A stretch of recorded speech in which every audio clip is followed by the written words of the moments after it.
Welcome back.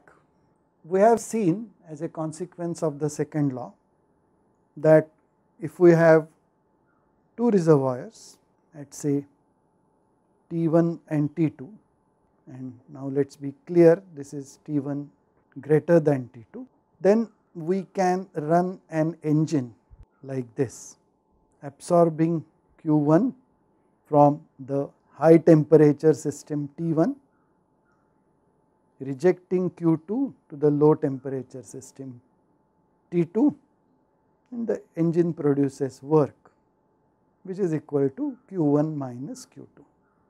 We also know that it is possible, if we provide a direct contact, to have a flow of heat from the high temperature system to the low temperature system, but it is not possible to have a heat flow from the higher temperature system to the lower temperature system. However, through the same conductor or a similar conductor, if we want heat transfer from the low temperature system to the high temperature system, this is not possible, and this actually is the Clausius statement. So, which we have now derived as a consequence of our study of the second law of thermodynamics. But remember that quite often we need to do this.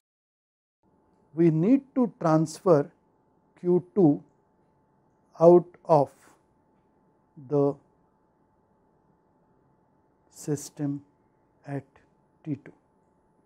Then it turns out that if we want to do that, a direct transfer like this is not possible, but we can have a cyclic device which will absorb the required amount of heat Q2 from the low temperature reservoir or low temperature system at T2. This device will absorb some work, unlike an engine which delivers some work. So, look at the sign of work. For the engine, the sign of work is outwards, the engine produces work.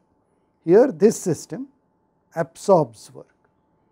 It is a cyclic system and it provides or rejects heat Q1 to the high temperature reservoir at T1. Notice that the scheme in directions is exactly opposite that of an engine. This cyclic device is usually known as a refrigerator, and the Clausius statement of the second law of thermodynamics says that W must be greater than 0. That means refrigerator requires some work to be consumed, just the way engine requires some heat energy to be rejected. Thank you.